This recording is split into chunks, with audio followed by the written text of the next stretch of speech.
이번에는 교과서 108, 109페이지 새로운 단원으로서 이제 동아시아 지역 질서의 변화에 대해서 한번 살펴보도록 할 건데, 우리가 앞서 이제 송나라, 원나라까지 한번 살펴봤었고, 이 원나라 이후, 명나라 이후에 등장을 하는 명나라, 청나라를 여기에서 한번 살펴보도록 할게요.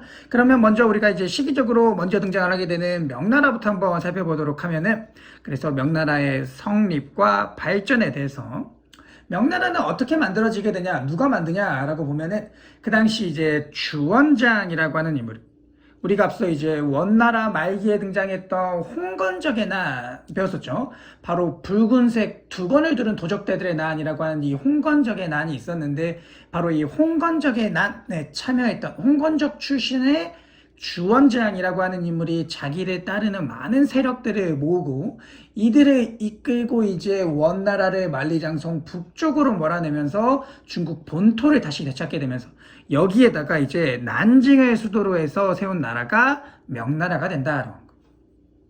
그래서 주원장이 원나라 몽골 세력을 북쪽으로 몰아내고 중국 본토에 다시 중국인들의 나라를 세운 게 명나라가 된다라고 하는 거예요. 그래서 이 주원장이 이제 명나라의 첫 번째 황제 홍무제로서 즉위를 하게 돼요. 그러면은 이 주원장 홍무제의 여러 가지 정책들 우리가 한번 살펴보도록 하면은, 먼저 황제권을 강화한다 라고 해서 이제 재상제도를 폐지하게 된다. 재상이라고 하는 것은 황제의 거의 바로 밑에 있는 이 신하들 중에서 제일 꼭대기에 있는, 지금으로 따지면 약간 국무총리 같은 느낌이에요. 이러한 재상제도를 폐지함으로 인해서 밑에 신하들의 힘을 약화시키고 모든 권력을 다 황제에게 집중시켜 버리게 돼요. 뭐 군사, 행정, 사법, 거의 국가의 모든 권력을 황제에게 집중시켜 버리면서 황제권을 강화하고, 그러면서 중앙 집권 체제를 강화하게 된다라고 하는 거죠. 또 하나는 이제 한족의 전통을 회복한다라고 해서, 우리가 이전에는 원나라로서 이 원나라는 몽골족의 나라로서 몽골인들이 몽골 제일주의에 따라서 이 몽골족들이 지배되는 나라이다 보니까 한족, 즉 중국인들의 전통이나 문화들이 조금 약해지는 모습을 보여주고 있었습니다.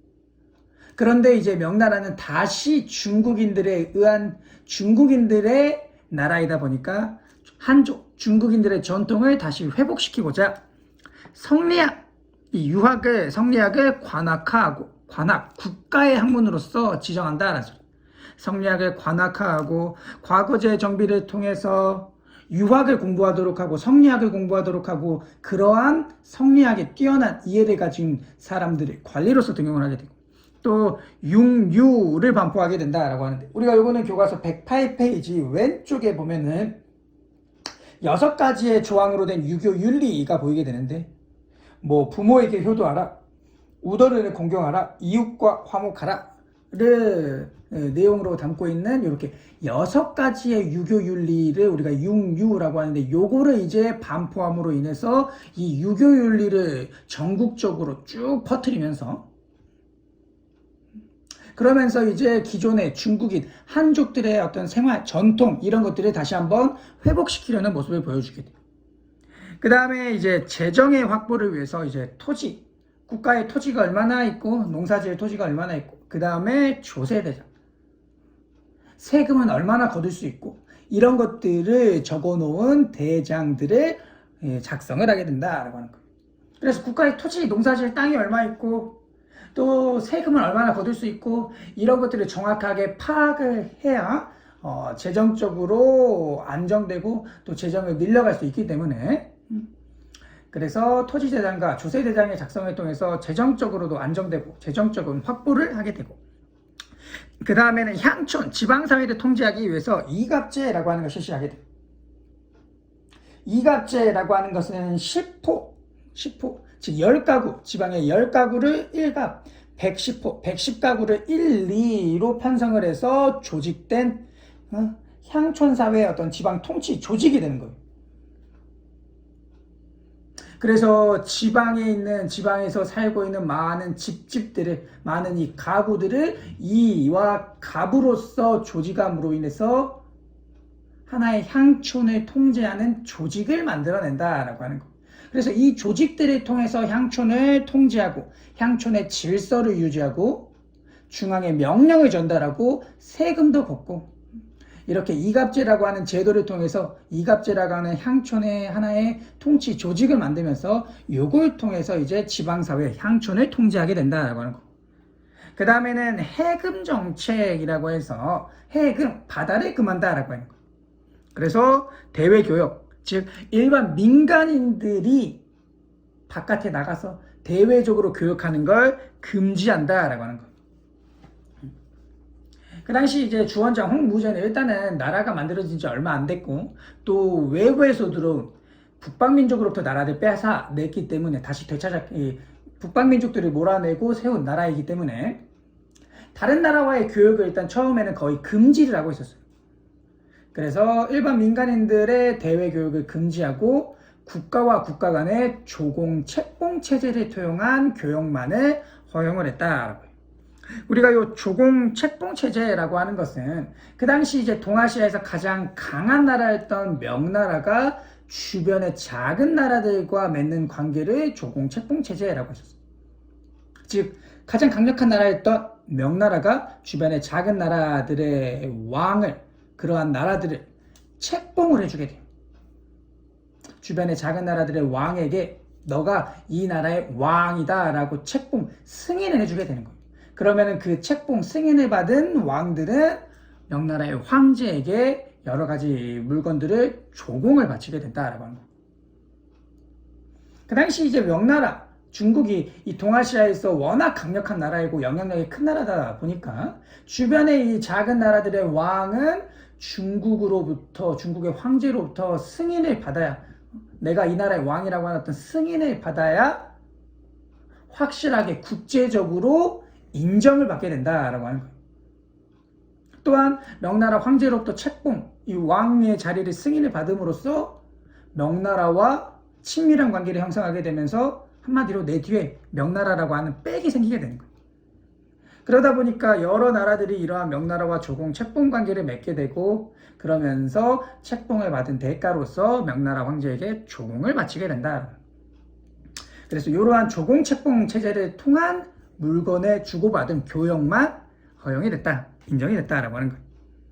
그래서 홍무제는 이러한 정책들을 실시를 하면서 황제권도 강화하고 재정도 안정되게 만들고 통치, 이갑제라고 하는 이러한 제도를 통해서 향촌사회도 제대로 통치를 하고 이렇게 나라를 안정되게 만들어내고 그 다음에 이제 세 번째 황제였던 이 영락제 때 이제 대외적으로 발전을 하게 돼요. 이 영락제는 이제 수도를 베이징으로 우리가 앞서 원래 난징이었었는데 수도를 베이징, 북경으로 옮기게 되고 여기에 자금성이라고 하는 지금도 이제 북경 가면 볼 수 있는데 어마어마하게 큰 그 당시 황제의 권위를 보여줄 수 있는 그 어마어마하게 큰 성을 건설을 하게 돼요. 황제가 사는.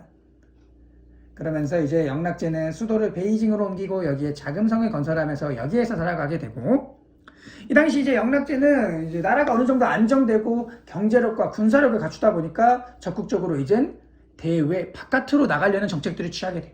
그래서 적극적인 대외 정책을 통해서 몽골을 공격을 한다던가 남쪽에 이제 동남아시아 쪽에 미얀마를 공격을 한다던가 베트남을 공격을 해서 베트남의 일시로 정복을 하는 등 적극적으로 바깥으로 나가려는 대외 정책들을 펼치게 되고 그 다음에는 요 정화의 대항해라고 하는 요거를 조금 잘 기억을 해둬야 되는데 그 당시 이제 정화라고 하는 인물을 중심으로 해가지고 함대를 조금 구성을 해가지고 정화라고 하는 사람을 중심으로 한 여러 명의 병사와 선원들을 구성을 해가지고 이러한 정화의 무리들을 중심으로 해서 먼 지역까지 항해를 나가도록 했어요.